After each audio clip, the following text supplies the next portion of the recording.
looks like for Mr. Verlandingham, we have two. First up is Mr. Logan Phelps. Hey there. We'll have 3 minutes, Mr. Phelps. Sounds good. I noticed on the agenda tonight, letter E, number 2, says purchase agreement with Springville School, and I got a question about that. So if we're gonna sell some land, I'm not sure if it's the 2 sections that we still own, 1 section that we own, or what your agreement is totally with that, but I'm curious what that's gonna do for North Lawrence. They're not ignorant people that run their school. When they purchased the land, or they were given the land from North Lawrence, they knew what they were getting. And I know there's been some debate over the septic field area and the entry. And both those were known up front, and now we're gonna sell that, I assume, back to them. And I don't see where North Lawrence wins in that, other than an olive branch. And I would just like to hear from this board how we expect to, that's 3 kids, a little over 3 kids, that we're making with that $20,000 in student money. And I would like to know how North Lawrence wins, other than an olive branch. When I went to Detroit, Michigan one night on a whim, and I bought a chopper, real big, long motorcycle. And I got there, and I still brought it home, even though we had trouble getting it started.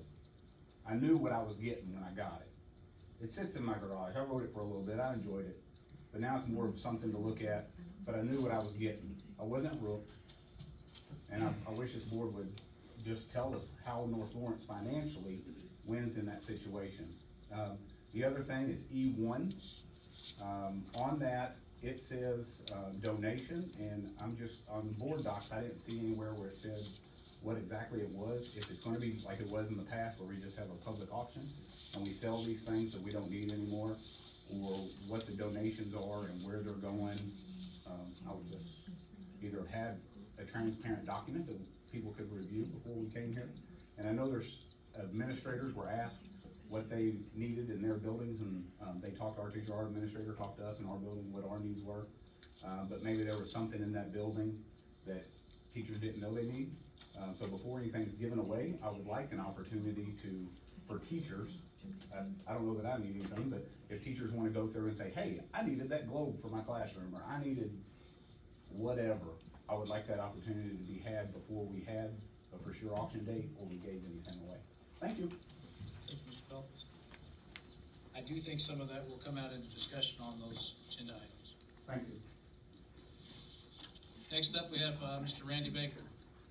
Again, 3 minutes, and please state your name and your address. Randy Baker, 1904 J Street. January the 30th, my wife was tripped in school, Parkview Elementary. She works with the mentally handicapped, and one of the little girls tripped her. Now, before we go any farther, workman's comp has been absolutely top notch. The problem is, when my wife fell, she broke a kneecap, only to be told, well, whenever you can get up, you can go to the nurse's office. Not knowing the extent of the injury, she's sitting there crying, can't get up, but yet, when you can get up, not will let me help you get up, but when you can get up. She finally got up and finally made it to the nurse's office. My question is, what is the protocol when somebody is fallen or hurt in our school system? I mean, this is a young teacher, I think her first year. I won't even talk about the age, because to me that's immaterial with her. But the teacher didn't even offer to make a phone call to the nurse's office, say, hey, we've got somebody down, we need your help, she's hurt. Only to find out that she's got a broken kneecap and she's gonna be off for 3 months. I think my resolution would be that all teachers need a memorandum about protocol, what happens when somebody falls. She's not the only one, because just here recently, in another part of the school, another woman has fallen, and as bad as we need AIDS in this school system, she's no longer called. Now folks, that's wrong.